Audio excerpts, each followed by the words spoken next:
মানবিকতার আড়ালে ভয়ঙ্কর প্রতারণার অভিযোগ আলোচিত মুখ মিল্টন সমাদ্দারের বিরুদ্ধে। ফেসবুকে অসহায় মানুষকে সহায়তার কথা বলে যিনি কোটি কোটি টাকা সংগ্রহ করেন তার বিরুদ্ধে জমি দখল ও মানুষকে হয়রানির অভিযোগ উঠেছে। শুধু তাই নয়, বরিশালে একটি ঐতিহ্যবাহী চার্চের সম্পত্তি দখলের ষড়যন্ত্রেও মিল্টন সমাদ্দারের নাম এসেছে।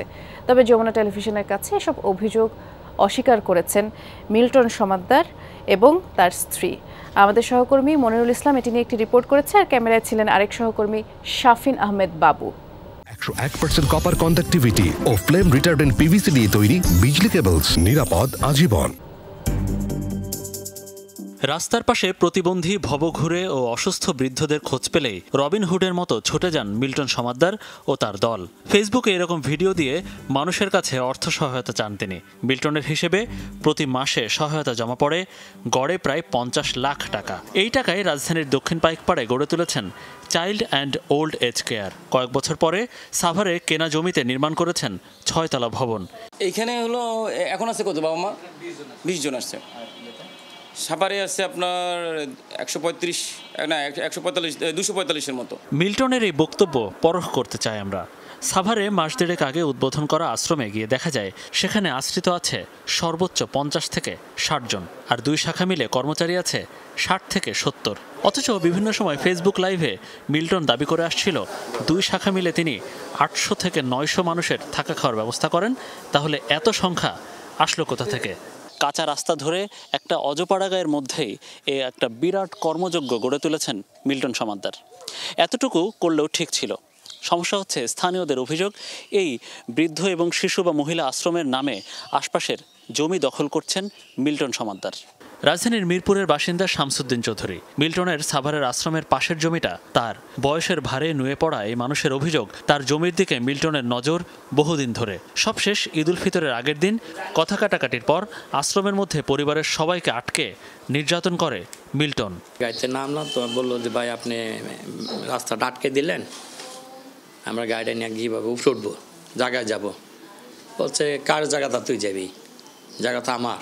বলার সাথে সাথে মাইরা আমাদেরকে মৌমাছির মতন ওর কিছু বাহিনী আছে ওই রুমের ভিতরে আটকাইছে, দখল করতে চাইছে। দেখে তো আমাদেরকে ভয়ভীতি দেখায়, মানে কি সে এই কাজটা করছে যাতে আমরা জমিনে না যাই।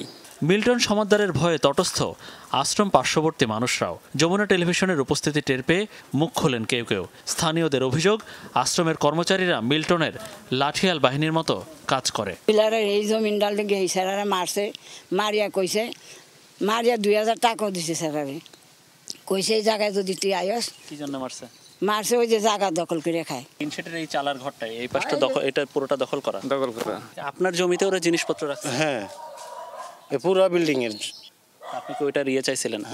চাওয়ার পরে আমার সাথে ঝগড়া হয়েছে। ঝগড়া হওয়ার পরে আমার বলছে যে জমিতে আসিস না, সমস্যা হবে, হুমকি টুমকি দিছে মিল্টন। মিল্টনের এই বেপরোয়া আচরণ অনেক পুরনো। নিজের বাবাকে মারধরের অভিযোগে বরিশালের উজিরপুর থেকে তাকেও এলাকা ছাড়া করে স্থানীয় গণ্যমান্যরা। 2005 সালে বাবার গায়ে হাত তুললো, এখান থেকে এলাকা থেকে পালাইয়া উনি ঢাকায় উঠছে। কিন্তু এখন দেখতেছি বা আপনারা বলতেছেন, শুনতেছি যে উনি নাকি মানবতার ফেরিওয়ালা। এটা আমাদেরকেও আশ্চর্য করে। মিল্টন সমাদ্দার আর তার প্রতিষ্ঠানের বিরুদ্ধে স্পর্শকাতর একটি অভিযোগ রাজধানীর দক্ষিণ পাইকপাড়া বাসিন্দাদের। 2-3 দিন পরপরই আশ্রমে মানুষ মারা যেত। তাদের গোসলের জন্য নিয়ে যেতেন পার্শ্ববর্তী বাইতুস-সালাম মসজিদে। যারা গোসল করাতেন তারা মরদেহের শরীরের সন্দেহজনক কাটা ছেঁড়া দেখতে পান। মসজিদ কর্তৃপক্ষের সন্দেহ হয় শরীর থেকে অঙ্গ চুরির। তো প্রত্যেক লাশিরই কাটা ছেঁড়া থাকে, রক্ত থাকে। যে গোসল করে সে বলতেছে ভাই আমি আর গোসল করাবো না, কি হয়েছে যে এরকম যাবে না। সন্দেহ করার মতো কাটা, ও এক পর্যায়ে আমাদের ক্যামেরা সেট করার উদ্যোগ নিল। তারপর দিন থেকে আর লাশ এখানে পাঠালো। ও কিছু পোলাপান পালতো, এই পোলাপান দিয়ে কিছু লোকের মাইদার করতে এলাকার। এই কিছুদিন আগে ওইখানে 2টা ছেলে কবুতর গেছে, কবুতর নিয়ে ওর ভিতরে আটকে 2 জনে দুমছে মারছে।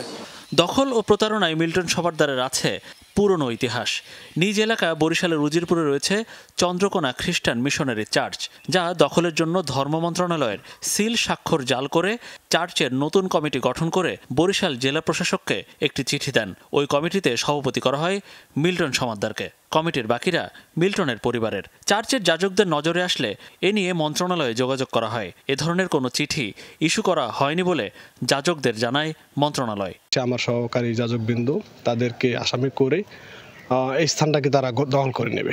যদি তারা কোনোভাবে আমাকে গুম করতে পারতো তাহলে এই কেস বা এই মামলাটা আর পাকাপোক্ত হতো। শারীরিক এবং মানসিকভাবে লাঞ্ছিত হয়েছি, অপমানিত হয়েছি, এমনকি আমাদের যাজকদেরকে পথে ঘাটেও মারধরের শিকার হতে হয়েছে। স্পর্শকাতর নানা অভিযোগ নিয়ে বক্তব্য নিতে মিল্টন সমাদ্দার ও তার স্ত্রীর দেখা মেলে পাইকপাড়ায় তাদের আশ্রমে। প্রতিটি অভিযোগ ভিত্তিহীন বলে দাবি করেন মিল্টন ও তার স্ত্রী। অঙ্গ বিক্রি করতেছি আমি, তো কোথায় করছি, কার কাছে করছি, কোন হসপিটালে করছি? অঙ্গ তো কাইটে ব্যাগে করে নিয়ে আরেক জায়গায় বেচা যাবে না বাজারে, সেই প্রমাণটুকু আমাদেরকে দেখান। আমি তো একজন senior staff nurse, government job করি, আমি তো অপরাধমূলক কাজে কর্মকাণ্ডের কাজে সহযোগী হব না। মিল্টন সমাদ্দারের প্রতিষ্ঠানের অনুমোদন দিয়েছিল সমাজসেবা অধিদপ্তর, কিন্তু সরকারের নিয়মের কিছুই মানা হয়নি। এখানে প্রতিষ্ঠানটিতে করা হয়নি কোনো ট্রাস্টি বোর্ড, দান হিসেবে কোটি কোটি টাকা পেলেও তার আয় ব্যয়ের কোনো অডিট করা হয়নি একবারও। এসব অনিয়ম খতিয়ে দেখতে 25 মার্চ একটি তদন্ত কমিটি গঠন করেছে সমাজসেবা অধিদপ্তর। মনিরুল ইসলাম, যমুনা নিউজ, ঢাকা।